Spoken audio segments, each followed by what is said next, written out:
I'm wearing my torn up orange pumpkin sweater because it's Halloween today. So happy Halloween. We'll give you some insight on some other holidays that are today. But today we're talking about J.D. Vance, or as I call him, 48, because he is going to be our 48th president. He's looking for a few sane Democrats to open up the government, which I think is funny in and of itself. We're going to watch the humor. We're going to have a great day today together going over the news.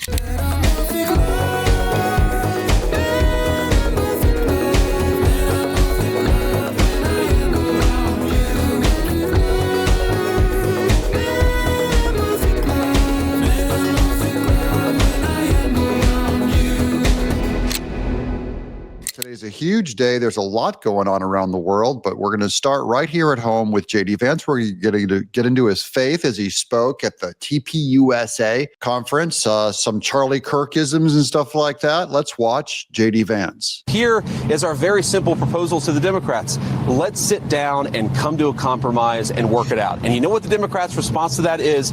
Give us everything we want, or we're going to shut down the government and keep it shut down. That is not reasonable behavior. That's not how you do compromise in this town. That is the way that the Democrats have operated. They are trying to take a hostage, and we can't reward that behavior. That's also how Rand Paul acts, by the way. I'm really getting angry at Rand Paul and Thomas Massie on their purity stuff. They just conducted a vote in the Senate with Democrats to stop Trump's tariffs. How do you like that? It went down to stop Trump's tariffs. Rand Paul working against the president. You know, they're purists. They throw a tantrum. They're not working with MAGA in a way that we really need right now. Trump really needs it right now. Anyways, but mostly the Democrats. Okay, we're talking about Schumer and the gang and Hakeem Jeffries. They're holding the people hostage, starving the people. Tomorrow is when the actual SNAP benefits stop, and many of you are caught up in that. I talked to my pastor last night, and our church is already involved in putting food packages together for people in need. They're going to be able to go to GraceWorks, which is where the beloved Miss Tenaple volunteers every week. They're going to bag up groceries and give them to anyone who comes who's in need, which I believe is the church's number one job, more so than government, to help feed the poor and people that need help. We're going to put that together. I might even go get in there and go interview them. If we do that, if we say, yes, of course, we'll give you everything that you want if you reopen the government, you know what's going to happen? In 3 months, they're going to come back to the administration, and they're again going to say, we're going to shut down the aviation industry. We're going to deny people SNAP benefits unless you give us exactly what you want. That's how a child behaves. That is not how a responsible governing party behaves in the United States of America. And let me make one final point, and then we'll cut out of this press conference. Look, I've been a little bit unfair, and I want to correct this, because when I say the Democrats have shut down the government, it's actually the far left side of the Democratic Party, because to their great credit, 3 moderate Democrats joined 52 Senate Republicans to vote to reopen the government. And we have our lunatic Republicans, like the Thomas Massies and the Rand Pauls of the world, voting against it. We need 5 more reasonable Democrats to... Ha! Are there 5 more reasonable Democrats in the world? They need 5 more to open the government. It's not going to happen. Not going to happen. I think the plan is, the Democrats are going to blink. The time they're going to blink is the day before we're able to actually go in and gut and fire all of those Democrat workers, which is coming up. It might be another 2 weeks or whatever. And we can finally accomplish what Doge promised. That's the real deadline, is going to be when the Democrats lose all of their state workers, like Democrats fired from the FBI, Department of Education, all these government jobs, and Trump's and Russell vote are going to be able to go in and gut 10, 20,000, 30,000 jobs from our government, all Democrats, which is what they're going to do the day before that. Then we'll find out what the Democrats actually believe, because I think that's when they'll cave. Put the American people first and reopen the government. That's all that we're asking. Let's talk about health care policy. Let's make sure that we ensure that Americans' health insurance premiums don't go up. We want that, and we're willing to work with people for it, but they've got to reopen the government first. Sean came from a background not that dissimilar from mine. Sean O'Brien came from a background not that dissimilar from mine. There are moms and dads who are fighting right now because they're worried about not being able to pay the credit card bill and the mortgage. J.D. Vance, who wrote Hillbilly Elegy, came from white Complete white trash. Complete and utter trash. Now, because it's Halloween, we got to get to the scary, spooky stories by the Democrats. Here's Jen Psaki on the terror that she has of J.D. Vance, who is going to be 48. J.D. Vance, President 48. Look at her terror. This should tell you everything you need to know that J.D. Vance is going to be a great president. I think the little Manchurian candidate, J.D. Vance, wants to be president more than anything else. Well, hey, dummy, he's vice president. What in the world got in your tiny redheaded mind that J.D. Vance wanted to be president? Every politician wants to be president. You doof. Of course he does. He's vice president. She's all like, that's some kind of an indictment. And all he wants is to be president.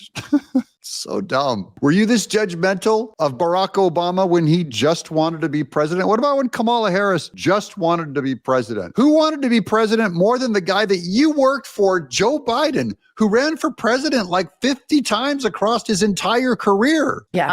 I always wonder what's going on in the mind of his wife. Like, are you okay? Please blink 4 times. Yeah. Oh, yeah. She's blink 4 times like she's a hostage. This is a brown woman and a Hindu. Get her. They're accusing her of being held captive. These are mean girls. This is what you do. This is what women do to powerful women like Usha Vance. They're going to go after her. You know, she looks terrified. Tear her apart, you feminists. Get that strong minority female. Strong minority female. Multicultural in that she's a Hindu. Make fun of her. Get her. Get her. Democrat feminists are disgusting. Well, come over here. We'll save you. By the way, I've never seen more skin peels. This looks like all 3 of these women look like they've peeled 3 oranges. And that he's willing to do anything to get there. And that your whole iteration you just outlined, I mean, he's scarier in certain ways. They're already setting up J.D. Vance, okay?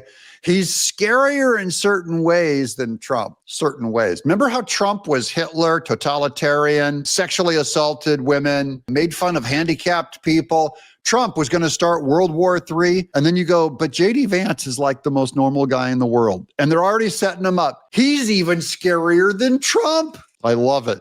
J.D. Vance, who's like the most bland cardboard guy I've ever seen, just mild-mannered, what I call normal. In my group of friends, if J.D. Vance was sitting among my group of people, he would be the most normal guy at the table. And to them, normal is the scariest thing they've ever seen. Smarter in some ways. And he's young.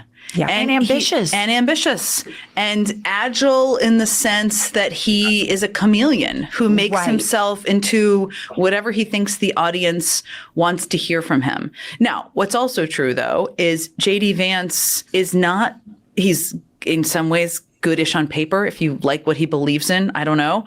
But I don't know that he can take the whole movement with him. No way. I don't think so either. There's no riz. It's got no riz, right? None. And he just is a little odd. And so odd. Make fun of him. This is the left. The left that has gay pride parades where people walk around with butt plugs made to look like Mother Teresa. And J.D. Vance, he's odd. Let's make fun of him. He's icky. This is like all my Hollywood friends. Back when I voted for George Bush, they'd go, ew, why would you vote for George Bush? I go, why not? They go, because he's icky. Like they literally did not know anything about politics. These women, so now he's odd. J.D. Vance, we're going to do he's odd. Remember they tried running that he's weird as they ran Tim Walz as vice president, the weirdest, floating, bizarre, psychotic pick there is. And you know why they couldn't pick him? He was the normal one. Kamala Harris was getting pressured to pick Pete Buttigieg. But she said in her book, he was too gay. He was gay. We can't pick a gay. So they call gays weird. They think Tim Walz is normal. Now they say J.D. Vance is weird. See these people? They have a problem with reality. Again, let's get back to the chemical peel, the stretchy peel. Plastic women here. Really? Trump's odd in a different. By the way, 2 blondes and a redhead. Where's the minority? What is this?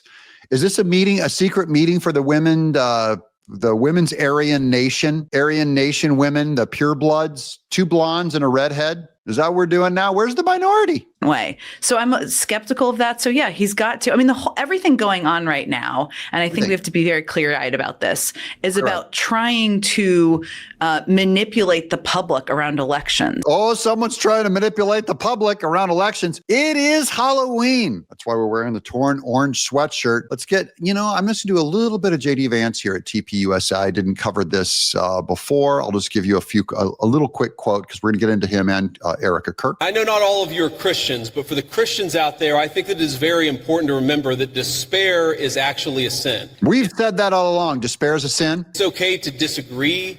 It's okay to criticize. It's okay to think that things aren't going well with a particular issue, but we are called to never give up hope.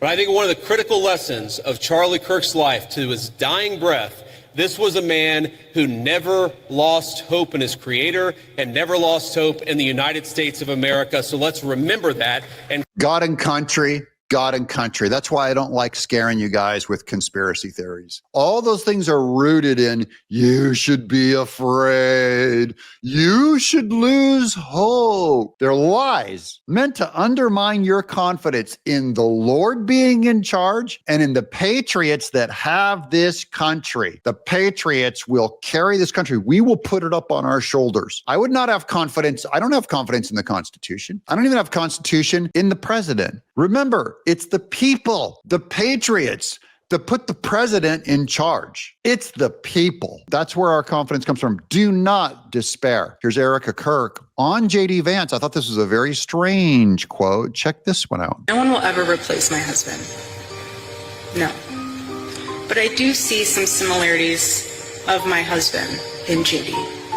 In JD Vance, he is very much like a Charlie Kirk. Today isn't just Halloween, ladies and gentlemen. Look at this. It's Martin Luther. It's Reformed Protestant Day. Here I stand, he says, unless I'm convicted by Scripture and plain reason, I do not accept the authority of popes and councils, for they have contradicted each other. My conscience is captive to the word of God. Here I stand, I can do no other. So help me God, Martin Luther. That is also my stance. I'm not trying to restart a Reformation war against the Catholics. So I hope you guys will just hold tight today for Reformation Day today. What was that? 1517 or something is when you nailed the 95 Thesis on the Wittenberg door. And now we're going to end on a little comedy. Come on, let's get some funny in here. All right. This is a meme. It's got Trump and JD Vance, what they're doing on Halloween. That's Mom Donnie and wait, we got to go back. Because he's surrounded by a bunch of goats with his trick-or-treating. And they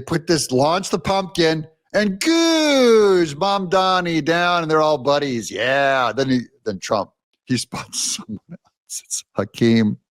They launch, boom, pumpkin pie for you. And the last one, Harry Sisson, with a little tiny thing, and they have the biggest pumpkin of all. Blast Harry, and then Trump is king, and JD Vance is doing the meme in front of the White House. Oh, I love my memes. There's a little AI humor for y'all. There's no despair. We're happy all the way. MAGA's still winning. The Democrats have nothing to run on but fear. And JD Vance, I think we have a lot of work to do to get 58 in the White House. But we're going to do it. I'm Doug in Exile. Subscribe